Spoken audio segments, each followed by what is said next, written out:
Focus reality and agro farming వారు premium farm land projects మన పొలం ఫేజ్ 1, 2 మరియు 3 కంప్లీట్ చేసుకొని మన పొలం phase 4 Wasar village at Narayana Khed లో ఆగస్టు 15 ఇండిపెండెన్స్ డే రోజు గ్రాండ్ లాంచ్ చేయడం జరుగుతోంది. లాంచింగ్ మరియు ఇండిపెండెన్స్ డే సందర్భంగా 5 గుంటాస్ ల్యాండ్ అవుట్ రేట్ లో బుక్ చేసుకున్న వారికి 1,50,000 రూపాయల డిస్కౌంట్ తో పాటు 2 గ్రాముల గోల్డ్ ఫ్రీగా ఇస్తున్నారు. పూర్తి వివరాలకు సంప్రదించండి. ఫస్ట్ అక్టోబర్ మాస ఫలితాలు చెప్పుకోవాలంటే ఫస్ట్ గోచారం అనేది మాట్లాడుకోవాలి. సో ఎక్కడెక్కడ ఏమేమి గ్రహాలు ఉన్నాయని ఫస్ట్ మాట్లాడుకుందాము. మనకి రాహు ఏమో మీనంలో ఉన్నారు, కేతు ఏమో మనకి కన్యలో ఉన్నారు, అలాగే శని ఏమో కుంభంలో ఉన్నారు కానీ రిట్రోగ్రేడ్ లో ఉన్నారు అనమాట.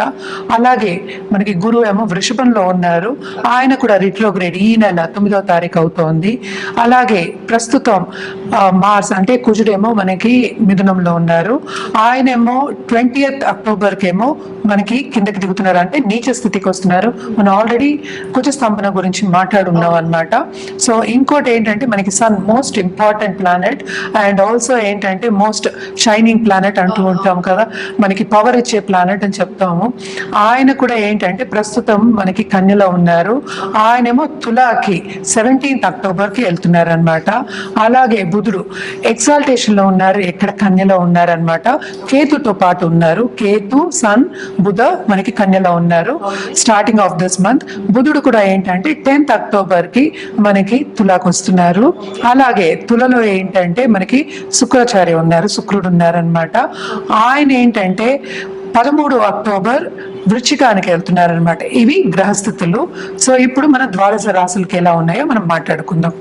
వృశ్చిక రాశి వాళ్ళకు కూడా మిశ్రమ ఫలితాలే చెప్పాలి, కానీ బాగుంటుంది, ఎక్కువ శుభ ఫలితాలే ఘోషిస్తున్నాయి అనమాట. 7th లో ఏంటంటే జూపిటర్ ఉన్నారు, అలాగే 6th లో 8th లో ఉన్నారు. తప్పక వీళ్ళు కూడా ప్రాపర్టీ కొనే ఛాన్సెస్ ఎక్కువ కనిపిస్తున్నాయి. అండ్ ఆల్సో ఏంటంటే ప్రాపర్టీ విషయాల్లో కొన్ని విభేదాలు వచ్చే ఛాన్సెస్ కూడా ఎక్కువ కనిపిస్తున్నాయి అనమాట. అలాగే 12th లో ఆడేమో మనకి అక్టోబర్ 13th మనకి ఈ రాశికి వస్తున్నారు కనుక ఎస్పెషలీ దాని తర్వాత second half of this month ఖర్చులు అనేవి చాలా ఎక్కువ అవుతాయి. నేను చెప్పినట్టు ఖరీదైన వస్తువు కొనుక్కుంటే అందరూ కొనుక్కునేది ఈఎంఐతోనే కొనుక్కుంటున్నారు. సో ఇన్స్టాల్మెంట్స్లో వెళ్ళిపోతూ ఉంటాయి. సో చేతికి ఖర్చు అనేది ఎక్కువ ఉంది కనుక ఎక్కువ చేతిలో ఉండదు. అండ్ ఆల్సో మనం చూసామంటే బిజినెస్ పీపుల్కి తప్పక కొత్త బిజినెస్ స్టార్ట్ చేస్తారు. అలాగే ఇన్వెస్టర్స్ని తెచ్చుకోవాలన్న వాళ్ళందరూ కూడా తప్పక ఇన్వెస్టర్స్ని తెచ్చుకుంటారు. Especially second half of this month అనే చెప్పాలి. శుభ ఖర్చులే అని చెప్పుకోవాలన్నమాట. అంటే దూబ్రా ఖర్చులు ఈజీగా అంటే ఏంటి పోగొట్టడాలు అవన్నీ ఏమీ కనిపించట్లేదు. అండ్ ఆల్సో ఈ రాశిలో ఉన్న వాళ్ళ పిల్లలకి తప్పక దూరపు దేశాలు వెళ్ళి చదువుకోవాలి అన్న సూచన ఉన్న వాళ్ళకి కూడాను తప్పక వెళ్తారు. అలాగే నేను చెప్పినట్టు మళ్ళీ డబ్బు తీసుకుని లోన్స్ తీసుకుని వెళ్ళే ఛాన్సెస్ ఎక్కువ కనిపిస్తున్నాయి అన్నమాట.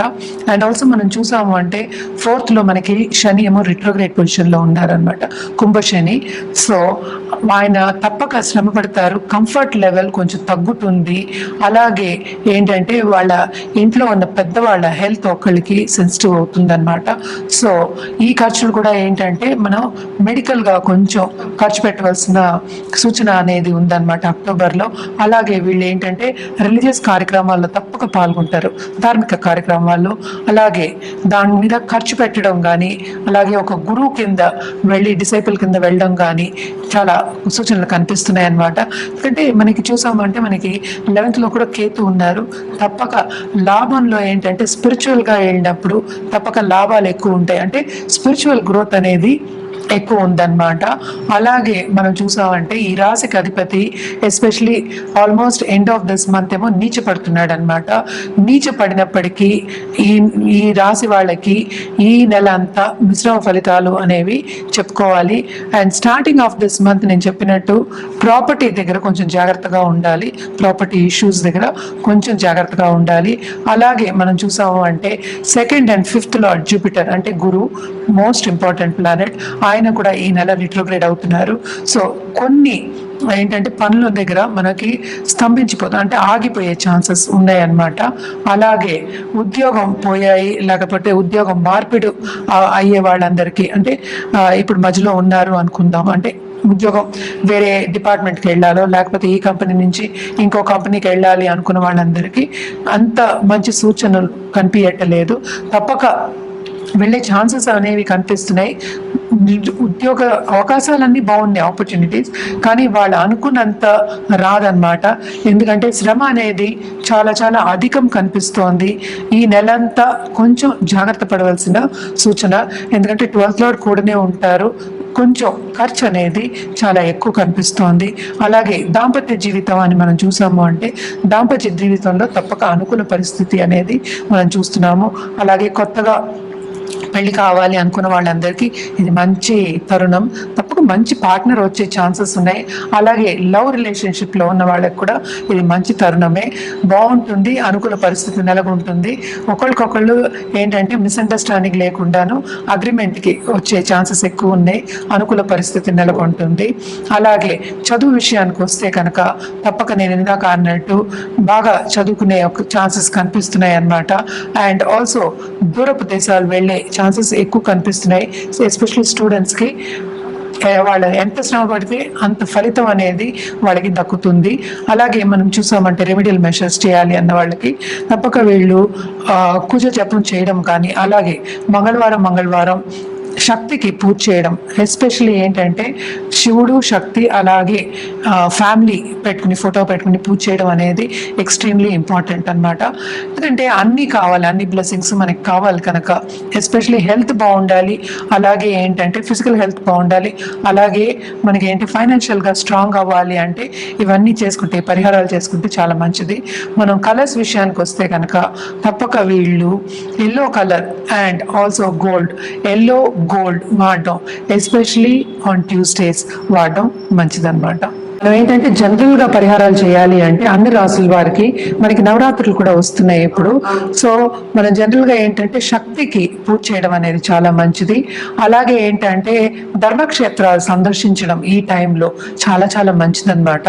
అండ్ శక్తి పూజలు అంటే ఏంటంటే దుర్గాదేవికి ఎస్పెషల్లీ పూజ, దసరా వస్తుంది అండ్ ఆల్సో నవరాత్రులు కంటిన్యూ 10 రోజులు మనకి. సో నవరాత్రులకి ఏంటంటే ఈ టైంలో తప్పక ధర్మక్షేత్రాలు కానీ పుణ్యక్షేత్రాలు కానీ దర్శించుకోవడం చాలా చాలా మంచిదన్నమాట. అలాగే ఏంటంటే గుళ్ళకి వెళ్ళడం కానీ టెంపుల్స్కి ఎస్పెషలీ వెళ్ళి పూజలు చేయించుకోవడం వెరీ వెరీ ఇంపార్టెంట్ అన్నమాట. అంటే ఏంటి మనకి దుర్గాదేవికి ఎప్పటికైనా సరే, ఎందుకంటే ఎప్పుడు మనం ద్వాదశ రాశులకి మిశ్రమ ఫలితాలు చెప్పుకుంటాం. కొంతమందికి బాగుంటుంది, కొంతమందికి బాగుండదు కనుక ఎప్పటికైనా ఉగ్ర రూపానికి మనం పూజ చేసుకుంటే తప్పక, అంటే దుర్గాదేవి అంటే కొంచెం ఉగ్ర రూపానికి పూజ చేసుకుంటే చాలా చాలా మంచిది. Especially on Tuesdays and Fridays అన్ని రోజులు చేయొచ్చు, నిత్యం పూజ చేయొచ్చు, ఎవరు వద్దంటలేదు. తప్పక చేయడం అనేది చాలా చాలా మంచిదన్నమాట. ఎందుకంటే మనం కుజ స్తంభన గురించి కూడా మాట్లాడుకున్నాం. కుజుడు అనేది ఏంటంటే చాలా ఇబ్బంది పెడతాడనమాట 2 విషయాల్లో. ఒకటేమో ఏంటంటే కరేజ్ లేకుండా, అంటే అన్ని స్తంభించిపోతాయి, అంటే తొందరగా పని చేయలేకపోతాము, అదొకటి. ఇంకోటి ఏంటంటే మనకి దాంపత్య జీవితం, ఇంటర్ పర్సనల్ రిలేషన్షిప్లో కూడా ఇది జరుగుతోంది. సో ఆల్మోస్ట్ 8 నెలల వరకు మనకు కుజస్తంభన ఉంది. ఎవరికైనా కావాలంటే వెనక్కి వెళ్ళి మనకి కుజస్తంభన గురించి వీడియోస్ చూసుకోవచ్చు. ఈ దానికి ఎస్పెషలీ మనం దుర్గాదేవికి ఎర్ర పువ్వులతో పూజ చేయడం అనేది వెరీ ఇంపార్టెంట్ అన్నమాట. అలాగే ఏంటంటే శక్తి పీఠాలని దర్శించుకోవచ్చు, చాలా చాలా బాగుంటుంది. అలాగే ఎవరు స్థితిగతులను బట్టి చేసుకోవాలి అంటే తప్పక దేవి నవరాత్రుల్లో దేవి హోమాలు చేయడం చాలా మంచిదన్నమాట. అలాగే నవగ్రహ హోమాలు చేయడం కూడా చాలా మంచిది.